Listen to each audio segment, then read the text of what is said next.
Hi friends, എല്ലാവർക്കും Chinnoos family കിച്ചണിലേക്ക് സ്വാഗതം. ഇന്ന് ഞാൻ ഉണ്ടാക്കാൻ പോകുന്നത് പൈനാപ്പിൾ ലൈമാണ്. വീഡിയോയിലേക്ക് പോകുന്നതിന് മുന്നേ ഇതുവരെ എൻ്റെ ചാനൽ സബ്സ്ക്രൈബ് ചെയ്യാത്തവർ മറക്കാതെ ഒന്ന് സബ്സ്ക്രൈബ് ചെയ്യുക. അതിന് കൂടെ തന്നെ തൊട്ടടുത്തുള്ള ബെല്ലൈക്കൺ കൂടി ക്ലിക്ക് ചെയ്യുക. എന്നാൽ മാത്രമേ ഞാനിടുന്ന വീഡിയോസ് നിങ്ങൾക്ക് നോട്ടിഫിക്കേഷനായി ലഭിക്കുകയുള്ളൂ.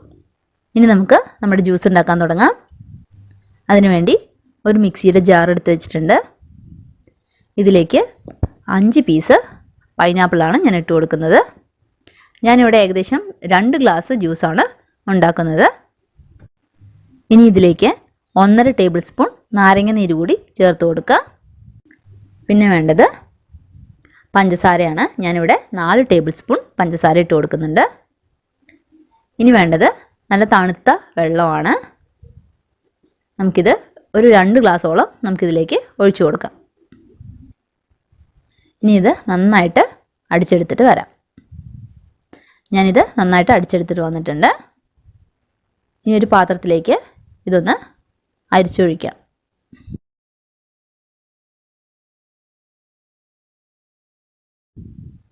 ഇപ്പോൾ നമ്മുടെ പൈനാപ്പിൾ ലൈം ജ്യൂസ് റെഡി ആയിട്ടുണ്ട്. ഇനി നമുക്കൊരു സെർവിങ് ഗ്ലാസ് എടുക്കാം. അതിലേക്ക് 3 ഐസ് ക്യൂബ് ഇട്ട് കൊടുക്കാം. ഇനി നമ്മുടെ പൈനാപ്പിൾ ലൈം ഇതിലേക്ക് ഒഴിച്ചു കൊടുക്കാം.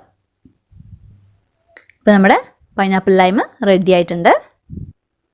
ഇതുവരെ ഇത് ട്രൈ ചെയ്യാത്തവർ മറക്കാതെ ഒന്ന് ട്രൈ ചെയ്ത് നോക്കുക. എൻ്റെ ഈ വീഡിയോ ഇഷ്ടമായെങ്കിൽ ലൈക്ക് ചെയ്യുക, കമൻറ്റ് ചെയ്യുക, ഷെയർ ചെയ്യുക.